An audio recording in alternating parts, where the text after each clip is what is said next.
जय Hind my YouTube family. आज हम देखिए बात करने वाले हैं तिरंगे के बारे में, क्योंकि भाई कल 26 जनवरी है तो आपको भी इसके बारे में भाई नॉलेज होना चाहिए। ठीक है, देखिए कल 26 जनवरी है, इसके बारे में आपको मैं बताने वाला हूँ। क्या है इसमें, देखिए सबसे पहले देखिए जो अपना तिरंगा होता है ना, बहुत से लोग तिरंगे का मतलब बिल्कुल भी अदब में नहीं करते हैं। ठीक है, इसका बिल्कुल सम्मान नहीं करते हैं इसको। ठीक है, जैसे कि मतलब कुछ लोग मतलब बिल्कुल इस तरीके से पकड़ लेंगे। ठीक है, ऐसे अपने तिरछा इतने पकड़ लेंगे भाई, ऐसे करके पकड़े हुए हैं। ठीक है, तो ये गलत तरीका है इसका। तिरंगे को बिल्कुल सीधा रखना चाहिए। तो जब भी आप बिल्कुल तिरंगे को जब लोगे ना, तो हाथ में बिल्कुल सीधा होना चाहिए। अगर 2 तिरंगे आप लगाना है तो 2 तिरंगे को हमेशा एक ऐसे होना चाहिए तिरछा थोड़ा, और एक इस तरीके से। ठीक है, तो 2 तिरंगे हमेशा ऐसे रहना चाहिए, और जब एक लगाओगे तो भाई बिल्कुल एक सीधा ऐसे रहना चाहिए।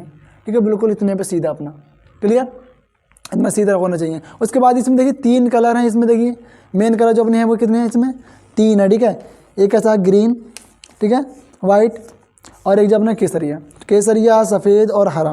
तो भाई हरा किसको दिखाता है, देखिए ध्यान से देखिएगा। तो हरा जो होता है अपना भाई वो दिखाता है हरियाली को। ठीक है, और जो बात आती है सफ़ेद की, सफ़ेद अपना बताता है भाई शांति को। ठीक है, कि भाई शांति है। ठीक है, शांति का अपने देश का शांति का मतलब ये है कि अपने देश किसी के देश पे भी हमला नहीं करेगा।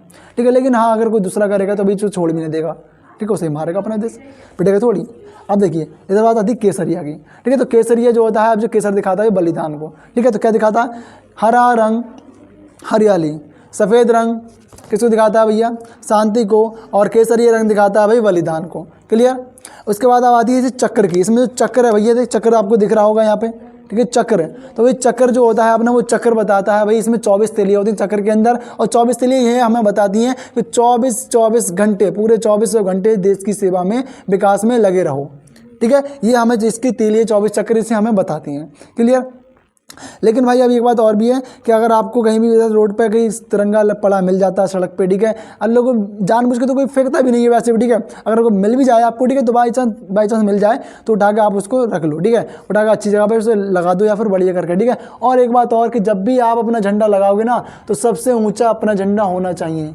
ठीक है, सबसे ऊँचा अपना झंडा इसमें होना चाहिए। क्लियर, तभी आपको इसमें इसकी सम्मान होगी, वरना आप और झंडे को पकड़ते किस तरीके से वो भी देखिए। तो अपना जो उल्टा हाथ है वो ऐसे रहेगा नीचे, ठीक है, इस तरीके से, और सीधा हाथ अपना इस तरीके से रहेगा। ठीक है, इस तरीके से आप पकड़ना है, इस तरीके से नहीं, आप देखना इस तरीके से, सही से देखना। ठीक है, इस तरीके से आपको रखना है हाथ को। ठीक है, आप जब भी देखना क्रिकेट देखने लेना, ठीक है, तो स्टेडियम में जो अब जो परेड होती है, ठीक है, वहाँ पर जब देखोगे तो झंडे को इस तरीके से पकड़ के ले जाते हैं। और ये लंबी दूरी है, ज़्यादा दूर ले आना है तो भाई झंडे को इस तरीके से पकड़ना है, और इस तरीके से नहीं कंधे पर रख लेना है। और ये याद रहे कि भाई पीछे ज़मीन पे ना लगे अपना झंडा। पीछे अगर आप लगा लोगे फ्लैग कोड तो भाई अभी अपनी जो है इसकी बेइज्जती होगी। ठीक है, इसका अदब के खिलाफ है फिर वो। ठीक है, तो इसका अपना अब इसकी झंडे की बेइज्जती हुई, अपने देश के भी उसमें इज्जत जाएगी। ठीक है, सम्मान अपना चला जाएगा।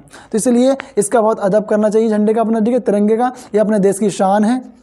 ठीक है, तो इसका बहुत ही ज़्यादा अदब करना चाहिए। तो अब देखिए इसमें वही 3 कलर थे, मैंने बता दिया कि नीचे वाला हरियाली को। अब बहुत से लोग वही ये गलती कर देते हैं कि जब ड्राइंग करते हैं बच्चे, ठीक है, बच्चे या बड़े भी बहुत लोग गलती करते हैं, बच्चे लोग, कि भाई हरे वाले को ऊपर कर देते हैं और केसरिया वाले को नीचे बना देते हैं।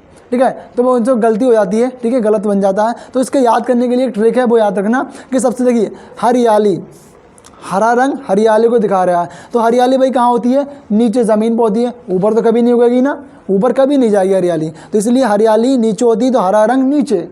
और केसरिया, तो केसरिया भाई रंग किसका होता है, सूरज का केसरिया होता है भैया। देखिए उसका कभी बदलेगा नहीं। ठीक है, तो केसरिया सूरज का होता है ऊपर, तो भाई जो केसरिया रंग ऊपर रहेगा, हरियाली नीचे, तो हरा रंग नीचे। ठीक है, भूलोगे नहीं, इसको याद रखना बहुत अच्छे से। नहीं, अब देखिए इसकी जो लंबाई होती है भाई झंडे की ना, अपने तिरंगे की जो लंबाई है वो लंबाई होती है, लंबाई का अनुपात 3:2। ठीक है, 3:2 इसका लंबाई चौड़ाई का अनुपात है, यानी कि 3 मीटर लंबा होता है। क्लियर, और 2 मीटर ऐसे में चौड़ा होता है। ये याद रखना, ये वाली बात, 3 मीटर लंबाई और 2 मीटर चौड़ाई इसकी, 3:2 का इसका होता है। याद रहेगी बात, ठीक है। उसके बाद बात आती है इसमें कि इसको डिज़ाइन किसने करा था। देखो इसका जो तिरंगे का भैया डिज़ाइन इतना अच्छा है, इसको किसने करा था। तो भाई तिरंगे का डिज़ाइन बनाने वाले का नाम है पिंगले वेंकैया। ठीक है, क्या नाम है उसका, पिंगले वेंकैया नाम के उन्होंने महान इंसानों ने इसको भैया डिज़ाइन करा है। ठीक है, और अपने संविधान को किसने डिज़ाइन करा भैया, संविधान करने वाले कहाँ गए, ये BN राव, किधर गए भैया रहे BN राव संविधान सभा का सलाहकार, ठीक है। तो ये सलाहकार थे भैया BN राव, ठीक है। ये इन्होंने संविधान को तैयार किया था, मतलब इन्होंने बताते थे कि भाई ये दूसरे देशों के संविधान को देखते थे और वहाँ से क्या चीज़ अच्छा लग रहा है वो चीज़ ले लेते थे। तो कितने देशों को देखा गया था भाई? 9 देशों को देखा गया था, 9 देशों को, याद रहेगा। 9 देशों से वही संविधान को अपने लिया गया है। क्लियर? इसमें 22 भाग हैं, 395 अनुच्छेद हैं, 8 अनुसूचियां हैं जो अब वर्तमान में 12 हो चुकी हैं। अनुच्छेद इसमें 448 हो गए ABCD लगा के, लेकिन मूल वो 395 संख्या 395 ही रहेगी। ये वाली बात याद रखना, संख्या नहीं बढ़ेगी अनुच्छेद की, जो ABCD हैं वो बढ़ेंगे का खा गा, ठीक है। उसके बाद 15 अगस्त 1947 अपने स्वतंत्र देश आज़ाद हो गया भैया, तो स्वतंत्रता दिवस मनाते हैं। 26 जनवरी को गणतंत्र दिवस मनाते हैं। उसके बाद 26 जनवरी को अपने संविधान को लागू कर दिया गया था, ठीक है। संविधान सभा की बैठक, प्रथम बैठक में 9 दिसंबर 1946 को सच्चिदानंद सिन्हा को अस्थायी अध्यक्ष चुना गया था। 11 दिसंबर 1946 को डॉक्टर राजेंद्र प्रसाद को स्थायी अध्यक्ष बना दिया गया था। अब जो भीमराव अम्बेडकर के भैया बैठक जब भी होती थी तो भीमराव अम्बेडकर की मुझसे सहायता करते थे, हेल्प करते थे भैया, ठीक है। कि तुम खड़े जाओ, ठीक है, तो तुम बोलो तुम बैठ जाओ, ठीक है। ये सब काम ये करते थे डॉक्टर राजेंद्र प्रसाद। क्लियर?